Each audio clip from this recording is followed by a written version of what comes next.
Alright, welcome to the aluminium factory where I'm making a hell of a lot of aluminium ingots. Now, what I'm going to do is I've actually finished putting this together, but I haven't actually powered it up yet. The sulfur here has power, and I think the limestone nodes have power as well, but that's it. I wanted to try something a little bit different and turn this factory on and troubleshoot it and explain it as I go. Now, I don't know if many people will be interested in that side of things, but I'm going to do it anyway because there might be some people that want to see that sort of satisfactory content, I guess. Alright, so pretty much just unscripted. I'm just going to go through and explain what we've got here. So I've got all the resources coming in, most of it via train up there, and some of them like the sulfur and the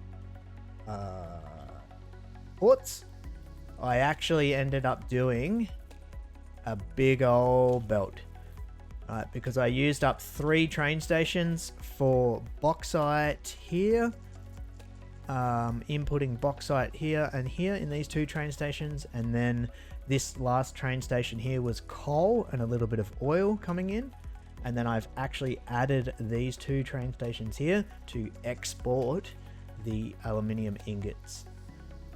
And I haven't made them into aluminium sheets because some of the endgame items just use the ingots and some of the endgame items use the sheets. So all I'm going to be doing is exporting these here. So this is basically the total number that's going to be exported out of this biome. Now, I did make a little explanation of why I've chosen to use certain recipes. I know some of you experienced players are probably looking at this and thinking, how come he hasn't just done instant scrap for the whole thing and pure? So what I'll cut across to now is a little explanation of why I chose to use what recipes. Alright, so before I start, I understand that some countries call this stuff here aluminium and some countries call it aluminum. But in my country, Australia, quite often we just shorten it down to Ali. So I'm just going to call it Ali for now. Alright, so the goal is obviously to make all of these endgame items down here. And also the goal is to use up all the resources in the world to make as much of this stuff as I can. First of all, I've already used up a fair bit of resources making my nuclear plants, 250.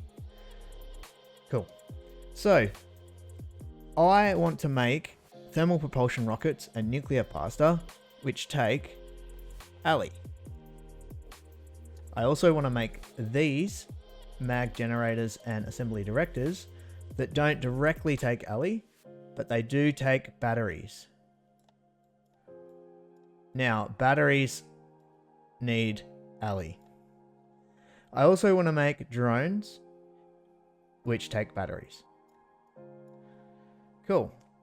So if I use all the sulfur, the remaining sulfur in the map to make batteries, that means that I need a hell of a lot more Ali to make batteries, which means I have less Ali to make my thermal propulsion rockets and nuclear pasta. So I kind of ran out of Ali doing it that way. So what I needed was to change up the recipes a little bit, and I used some of the sulfur to make Ali with the instant scrap recipe, which made it so I had less batteries but more Ali for my thermal propulsion rockets and nuclear pasta. Alright, so obviously the Ali requires bauxite to make, which I've used the rest of what's in the map, which was like 4,900 or something. Cool, so that's where I'm at with that. Now, to get the maximum amount of ingots, we have 2 ways of doing that. So I have the pure recipe here, which doesn't give us as much, or we use the standard recipe, which gives us more value out of the aluminium scrap, but it uses silica. So silica uses raw quartz. Okay, so we can use raw quartz to make this stuff, to make more of this stuff, more alley, but raw quartz is also used in everything down here. Raw quartz is used in all of our endgame components. So I don't want to use too much raw quartz, so I had to like dial it back a bit and make trade-offs here and there. And that is why with the recipes, that is why I have chosen to do some of the instant scrap here. I have chosen to do some of the standard here, which gives me some silica. And I have chosen to do some of it pure and some of it normal. So that's kind of just my thought process of how I worked out how I would use the remaining resources. Cool, so that should be done. Now, I've gone ahead and a lot of the stuff is numbered for me, basically, when I'm setting it up, so I don't forget what I'm doing. I do have a lot of stuff written down in front of my computer to work this stuff out. But yeah, so the power comes in. Everything's prepped. I've been using the no indicator pipes, and I might actually paint these yellow so we know what's going on, but until then, I won't. So the idea is that if I flip this power switch here, everything turns on and we watch it rock and roll. Up in the top here, there is some temporary, I do stress that, messy resource sinks that are just going to sink the ingots for now, just to stress test the system. All right, and with big builds like this, you're always going to make mistakes. It's just the way it is. Like, there's so many fail points in here. Well, I guess we'll find out if I've made any. No doubt I have. But we'll go around and we'll check it out. So let's power it on. I literally have not powered this on. So I've got a sneaky little power cable running along the underneath of this, and hopefully I've actually connected everything to power. So let's go. Alrighty, power. By the way, I did a stream quite a few days ago. I had a nuclear power issue. Hopefully I fixed that up. Maybe at the end of the video I'll show you what I did to fix it. But it's been running pretty good for now. Right, so everything should be running. You will see a lot of stuttering of lines due to the fact that all the machines are, well, most of the machines are actually backed up. So these are actually only going to be running at 400, but because everything's backed up, all the train stations are filled. We'll see quite a lot of line stuttering. But that's that. Okay, so let's just go through the first thing I did, which was all this amount of bauxite here, which goes into our blenders. I can already see an issue over here. I haven't given power to these. Let's just give power to these real quick. Connect that. Cool. Okay. Now our blenders. I can see something's going wrong already. So what stupid thing have I made a mistake on? Water? Right. Why aren't you getting water? Cool, so that's empty. I've just missed a very simple step. Boom. Water. And that one I did connect, apparently. Why is that one yellow? Okay, we seem to be running. There is a lot going on. And I tried to keep this quite neat, as with all my builds. It looks a lot nicer, but it makes things a lot easier to work through, especially when you're troubleshooting. Alright, so our blenders take coal, sulfuric acid, and bauxite, and water, and we get a byproduct of 125 water per machine. I've got all these triple sharded. We are getting our scrap, so we'll have a look in that in a sec. Now, a lot of the time with this sort of setup, you can choose to recycle the water. So instead of pumping heaps of water in the front, you recycle the water from the back. But if this water from the back ever overflows or builds up, your whole system shuts down. And because for two reasons. I never want that to happen. And in the grasslands, I've got a hell of a lot of limestone nodes that I don't really know what to do with just yet. I'm actually doing the trick where you bring in limestone, you make wet concrete, and you use all that water up. So I'm literally just getting the excess water, sending it over here to the wet concrete factory, making enough wet concrete to use all that water, and sending them straight into the resource sink. A little bit more work, but it guarantees that I will never ever have an issue with these pipes backing up. One less thing to worry about troubleshooting. So these work out to 750 each, 750 scrap each. From the blender, we send them all down this bus line here. They all merge together, so there ends up being 12 rows, if I'm not mistaken, of 750.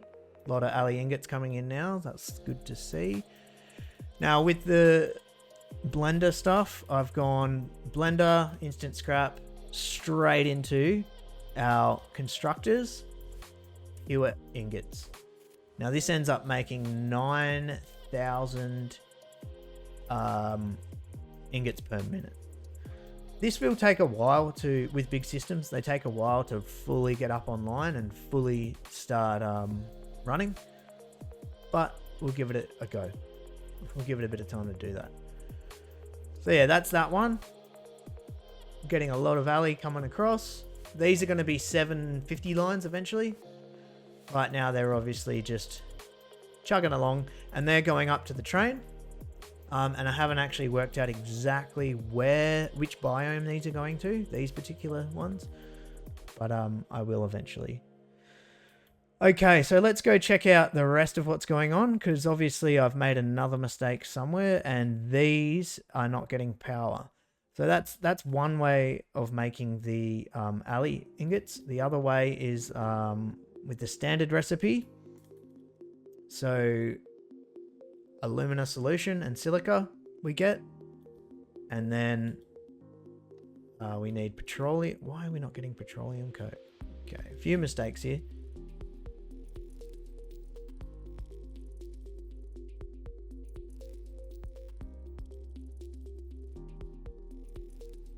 Alright, we've given those power now, so hopefully that sorts that issue out. A lot of things will be flashing yellow because they've got too much in there.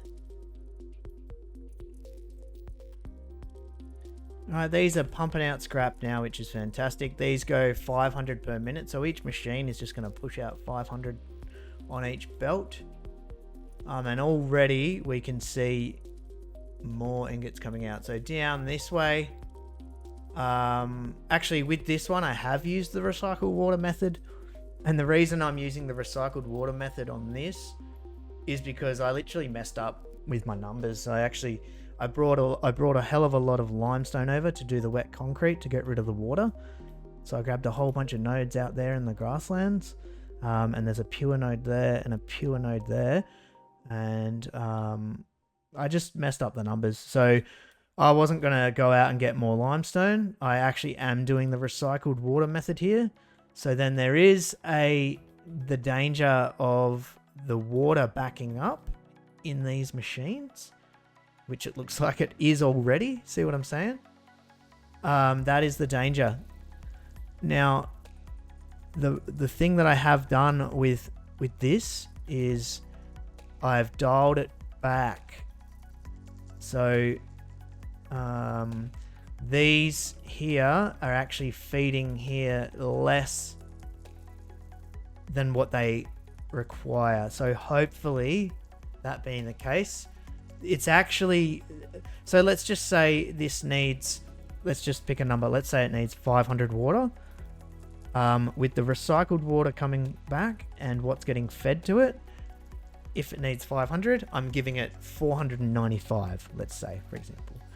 I'm ever so slightly underfeeding the water, so it should never, hopefully, back up with water here, which it looks like it probably potentially still could. But that's why, just another example of why I like to do the method of getting rid of excess water by making wet concrete and just destroying the concrete. It's just a safe method.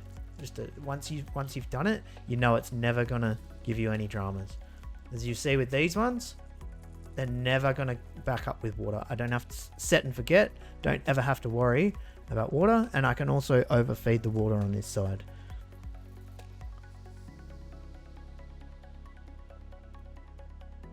Okay, so now it's running pretty good. I just noticed a massive oversight. Well, on the actual blueprints on these guys here, the pure ones, so each one has 5. One of the machines wasn't getting fed with scrap, so every single one had that because it's a mistake in the blueprint. And then over here, it took me a few minutes, but I realized only one of each of these 3 was getting silica, so this was running at 1/3 capacity. Now it's running. You can see the silica pumping in like this, and now it's actually pumping out proper amount. So there you go. I'll probably still find some more mistakes, but that was a pretty damn huge mistake. You'll see that these lines here, these alley lines, are absolutely pumping now. Yeah. Anyway, that's that. That is it, guys. The next one will be my battery factory. So I'm going to make batteries, all the batteries with the remaining sulfur and whatever else I need, a hell of a lot of plastic, and that's going to get done way over in the blue crater. So the blue crater's over there. It's got a bunch of stuff for nuclear, but I'm going to use the remaining stuff there to make batteries. Alrighty. Catch you later.